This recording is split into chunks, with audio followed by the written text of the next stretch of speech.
Welcome to this new episode of the podcast, The Future of Sales. Today, I have the immense pleasure to invite an old friend, a comrade in arms, because we've been doing research together, we've published books together. It's, of course, Professor Dr. Javier Marcos. Javier, welcome. Thank you, Régis, and absolutely, it's my pleasure, to be joining you today, and looking forward, to this dialogue. And as you know, I always treasure and have a very high regard for our conversations. Yes, all right. Javier, just quickly, if I have to present you, I would say you're a professor, doctor, you're a researcher, also like me in sales. You're a professor at Cranfield University. Yes, that's correct. Do a lot of consulting work as well. I remember a lot with Unilever, if I don't recall correctly. Mm-hmm.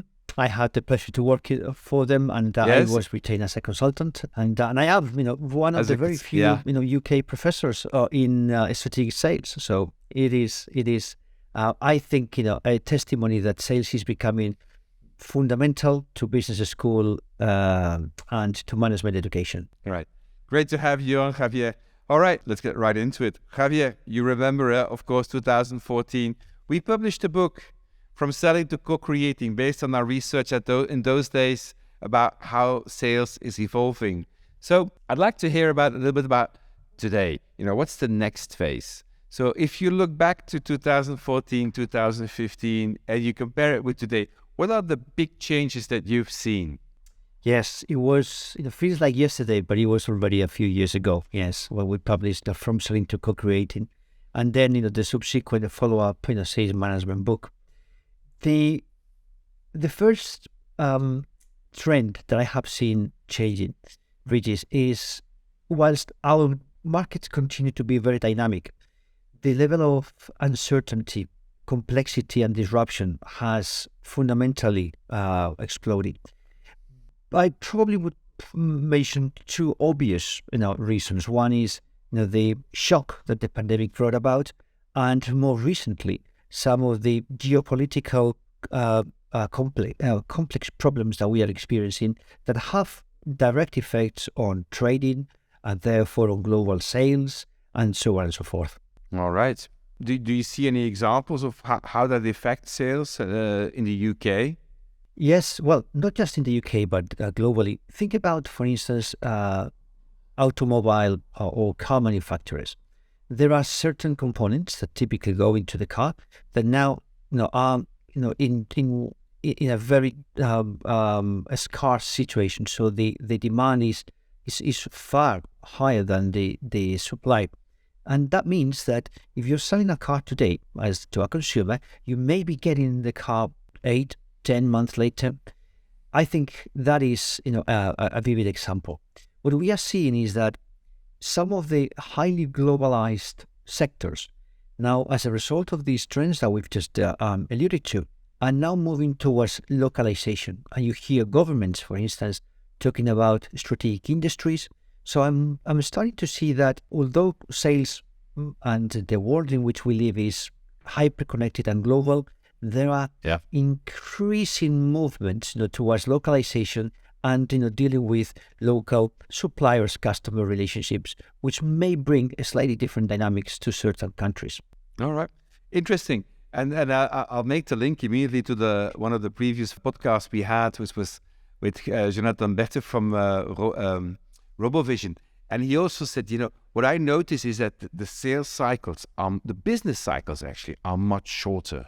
Where we used to think about solutions that would take 18 months to build in 2015, today it needs to be 6 months.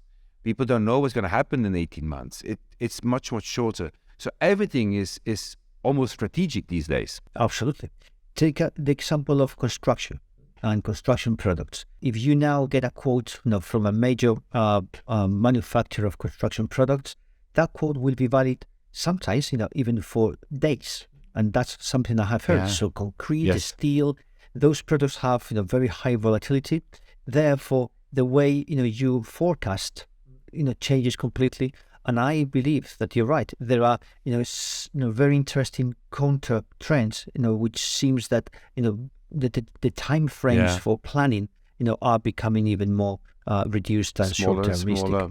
All right, that's volatility, uncertainty in the market. What else did you see at customers? What are the big changes that you've noticed in the customers around the market? You may remember that we argued, and I think this is still relevant, that customers had become much more sophisticated, more demanding, and customers would demand a very high level of customer care and experience. And I think that has exacerbated. Let's take one example of probably the epitome of complex sales, when you have suppliers selling complex solutions, for instance, infrastructure projects to government organizations. If you think about the degree of complexity of the large tenders and bids, so it's no longer about you as a supplier being able to demonstrate capability, being able to demonstrate that you have the resources, the talent. You're now also asking to provide evidence of how your environmental policies really help reduce carbon footprint. You are asked to demonstrate that you implement solid in diversity and inclusion policies, and so on and so forth. So the overall effect is that the cost of sales is increasing in most sectors, and therefore that means that as an organization you have to be very careful and have a laser focus on the sectors and the customers that you address. Yeah, interesting. And I like to build the bridge here with what in the first podcast we did in this series, which was with Ezo Bleker. And as a director of the Sales Management Association, one of the things he noticed was that purchasing is becoming and more sophisticated, professional. And it means, he says, in sales, we're now talking about the tendering as a role, tendering as a department, because everything is tendered these days. Everything becomes more professional. And I think that's exactly what you're seeing as well. And you call it the sophistication level of clients. Absolutely. Okay, what else did you notice? Another trend, and thinking about the next level down. So we've talked about markets, so we've talked about customers. Yeah. If you think about sales organizations, now, just before the pandemic, you could go into a wide range of organizations, very many companies, and you could clearly see a difference between a sales and a marketing department. Now, lockdown comes around, and you suddenly see that the traditional function of marketing, let alone the traditional function of sales, changes completely. And if you think about some of those major transformations, have created new realities that will stay and that will continue. So what that means, I think, is, and this is a debate that has been going on for probably a decade since we published the but now I think there is a more urgent need to redefine and to understand the real boundaries between sales and marketing. I think that some of those boundaries are artificial, because if you think about the customer and put the customer in front of your own processes, then it is irrelevant whether you're in sales or marketing, because your job becomes customer success or customer experience, however you want to call it. So I think that one of the implications and some of the things that we will continue to see is a complete new design of sales and marketing departments, probably in some context merge into something called customer success and the like. Interesting, huh? So we're going from aligning sales and marketing to more and more integrating. And actually, and I like the word that you said, it's irrelevant whether it's marketing or sales. From a customer's perspective, it's one journey.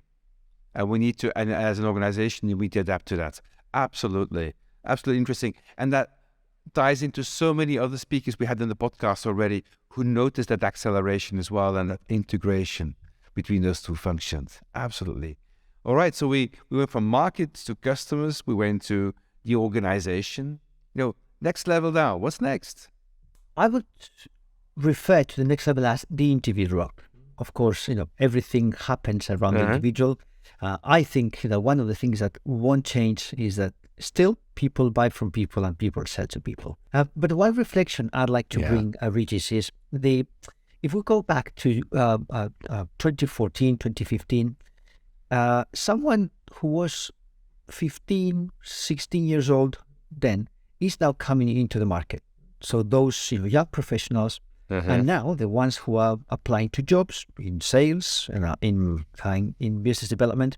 And I believe that these young professionals, bring a set of priorities, values, and beliefs that may be somehow different from those that their managers and their leaders have. What this means is that as a sales organization, some of the paradigms of, work hard and long hours, fight for Play your hard, incentive. Yes, it may not be relevant anymore. If you think about some of the ownership models and, some of the well-being priorities that, these younger generation give, and the way they conceive work as a means, not as an end, I think this will probably have some bearing in how, first, sales organizations recruit talent, and second, how they nurture and how they engage that talent. Absolutely. It's interesting that you noticed that Carina, who also participated in the podcast, and she also said, with COVID, there's also been like people were in the office, they didn't drive to customers anymore. Now we go back to customers, but we might not go as often anymore. So does everybody need a car? Going back to the office, some people don't want to go back to the office. Some people want to work, more closer to home. So she also, and I think that's a bit what you're alluding to, but perhaps also with COVID, it became a bit faster, that change. And so now we might need to say what Neil Rackham used to say, rethink the sales force. It might be now a good time to start rethinking this hybrid sales force of the future. Yeah, we have to rethink, sales forces every cycle, and I think we are at the beginning of a new cycle and probably towards the tail end of an old one. Of an old one, eh? Yeah, I feel that very much as well. Hey, and then as a last point, just to finish the podcast, we do have to talk a little bit about digitization, virtualization, everything, the hybrid forms of selling that we talked today. Have you noticed any changes on that? Because you're busy with research. Do you see any interesting elements, evolutions? Yeah, absolutely. Fundamental.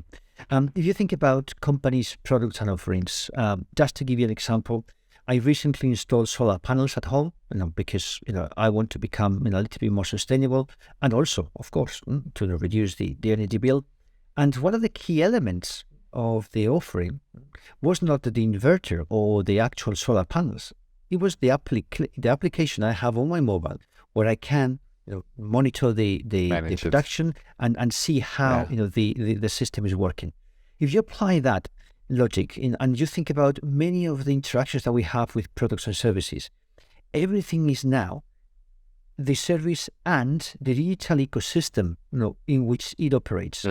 For instance, your in-flight experience when you book a flight with any of the airlines that you may be using, fundamental to that total customer experience is how easy it is to book your flight. And the app and that you have on your digital device makes a difference. Yeah. So if you are an organization, it doesn't matter what you sell, but you're selling in a highly digital and highly interconnected world. And I believe that has profound implications into what your total value proposition is. On that example, I can tell you, won't mention the airlines, but on 2 occasions recently, I did not buy the ticket from an airline just because it took so long and because the app on the mobile didn't work as I planned. So I went for the other one who actually provided, a seamless and more easier experience. I believe that we are already, in what I would call the highway towards, full digitalization, and the way products will perform and will be seen, apart from obviously commodities. So, for instance, I just bought a new set of plates for my kids the other day. Well, I can't see, those plates being digitalized, but every other thing, every other service, will have a very strong digital component. And I think that that's, again, an opportunity for many organizations to build new, more attractive and better products that, as we wrote on our book, is the products that help the customer, achieve their job to be done and their ends, and not the means. Products, as you have always said, are means to an end, and the same to services, and it's really about understanding that end. And how to make it better. Absolutely. Fantastic. And just to make the link, I'm doing a study, a trends analysis study for an insurance company. And one of the things that we noticed is that, okay, there's a lot more tools available, and it's mainly the young people. The young people really want to use those tools. And very often you see the older ones say, okay, they don't want to see us anymore. No, they still want to see us. They still want to see us, but they want to see us where it really adds value. And for the rest, they want to help themselves. So we do have to offer both. It's not one or the other. It's both. Absolutely. And, these young people, they've changed. Hey, Javier, thank you very, very much to participate in this podcast. And we'll have the opportunity to have many more interactions together and to exchange ideas about how the future evolves. So for now, thank you very much for participating. Thank you all for watching this podcast. Don't forget to subscribe to Future of Sales, the podcast on YouTube. And see you next time for the next episode. Goodbye.